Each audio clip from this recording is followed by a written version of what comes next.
At just before 3:30 a.m., 35th District Police responded to numerous 911 calls. A report of a hospital case, person laying on the highway in the 5600 block of North Mascher Street, bleeding heavily from the abdomen. When police arrived on location, they found a 35-year-old female laying on the highway. She was stabbed multiple times in her abdomen.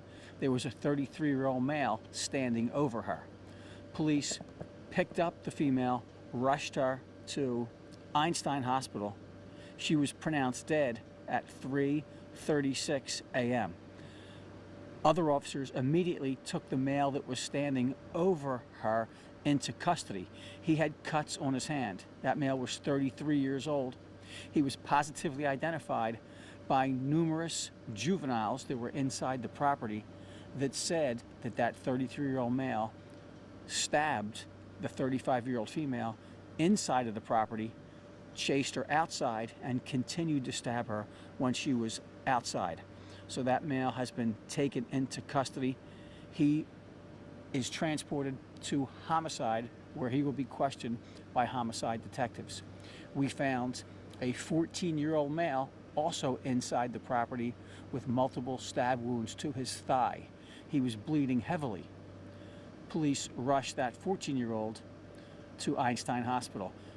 Before taking him to the hospital, they put a tourniquet on his thigh because he was bleeding so heavily.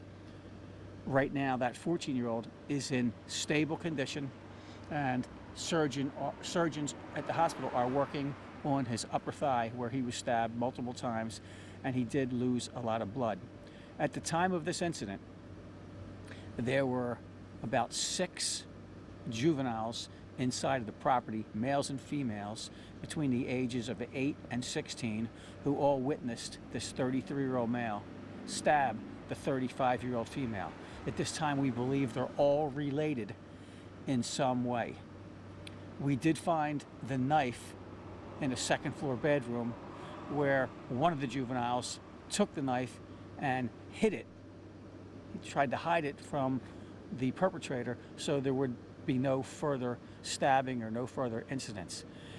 It's pretty clear from the crime scene inside that everything happened initially inside.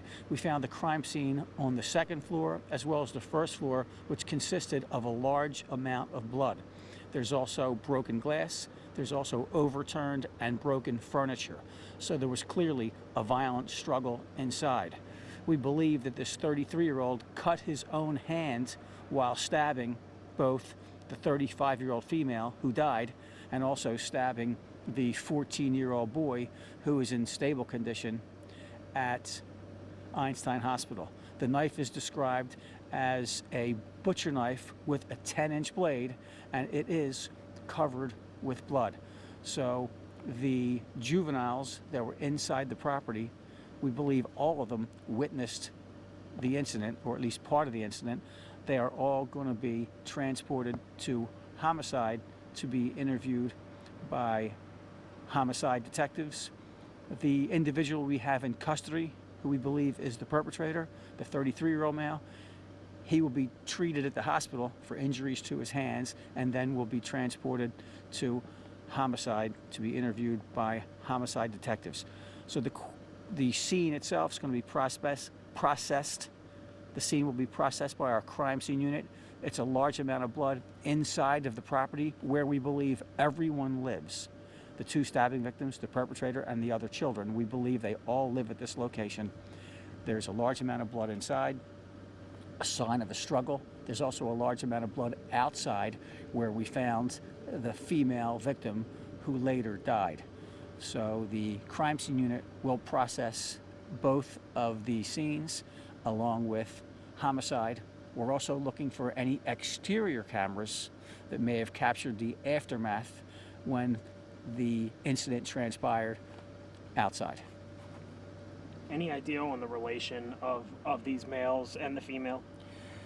We believe that the 35-year-old female that died and the 33-year-old male perpetrator, we believe they are husband and wife, or at least at one time were husband and wife. That's the preliminary information we're getting.